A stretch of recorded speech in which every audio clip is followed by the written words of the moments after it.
TFC spiritual ప్రేక్షకులకు professor doctor Mullapudi సత్యనారాయణమూర్తిని నేను స్వాగతం పలుకుతున్నాను. ఈ వారం రాశిఫలాన్ని మనం పరిశీలిద్దాం.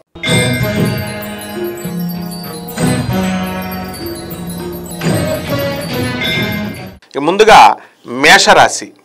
ఈ మేషరాశి వారికి ఈ వారంలో మనకి రవి మకర రాశి ప్రవేశం చేస్తున్నాడు. మకర సంక్రాంతి, ముందుగా మీ అందరికీ కూడా సంక్రాంతి శుభాకాంక్షలు. అలాగే ఈ యొక్క కుజుడు ధనుస్సు రాశిలో, మరి బుధుడు ధనుస్సు రాశిలో, అదేవిధంగా ఈ యొక్క శుక్రుడు మనకి వృశ్చిక రాశిలో ఇవన్నీ కూడా సంచారం జరుగుతున్నాయి.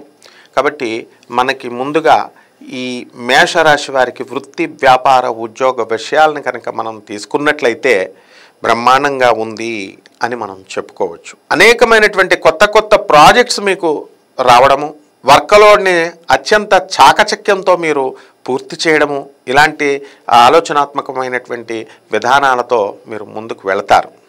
తర్వాత శత్రువులు మీకు మిత్రులుగా మారేటటువంటి అవకాశాలు కనబడుతున్నాయి. ఇక ప్రభుత్వం నుంచి సబ్సిడీస్, ఈ ఆకర్షణీయమైనటువంటి 6 పథకాలు కొత్తగా ప్రభుత్వం ప్రవేశపెట్టినటువంటి పథకాలన్నీ కూడా మీరు అర్హులవుతారు ఈ మేషరాశి వారు. అలాగే ప్రభుత్వం నుంచి ఏవైతే ఇంతవరకు పెండింగ్లో ఉన్నటువంటి పనులు ఏవైతే ఉన్నాయో అటువంటి పనులన్నీ కూడా పూర్తి కావడానికి అవకాశాలు మీకు ఉన్నాయి.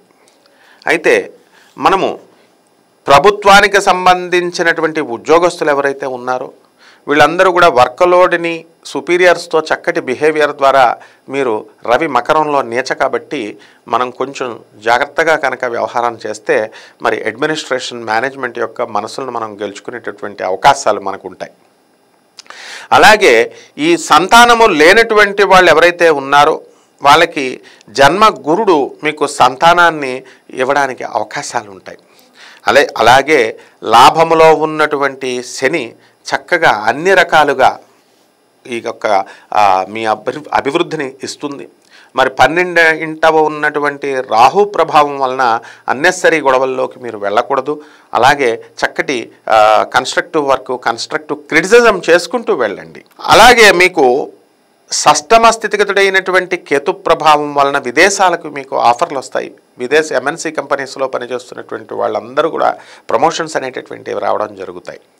ఇక ఈ రెమెడీస్ దగ్గరికి వచ్చేసరికి మేషరాశి వారికి రాహు బాగా పీడిస్తున్నాడు కాబట్టి రాహు జపం చేసుకోండి, రాహు స్తోత్రాలు చదవండి. రాహుకి కిలోంపావు మినుముల్ని ఆవుపేడ రంగు ఉన్నటువంటి వస్త్రాన్ని శనివారం నాడు ఉదయం 8 గంటలకి పేద బ్రాహ్మణులకు దానం చేయండి. అలాగే మీ ఇంట్లో బెజవాడ కనకదుర్గమ్మ వారి యొక్క పాదపద్మాలకు కుంకుమార్చన చేసుకోండి లలిత అష్టోత్తరంతో. అలాగే విజయవాడ వెళ్ళండి, బెజవాడ కనకదుర్గమ్మ తల్లి యొక్క దర్శనం చేసుకోండి, ఇంద్రకీలాద్రి పర్వతం యొక్క ప్రదక్షిణలు చేసుకోండి. ఈ విధంగా చేయడం ద్వారా ఈ మేషరాశి వారికి ఈ వారం బ్రహ్మాండంగా ఉంటుంది.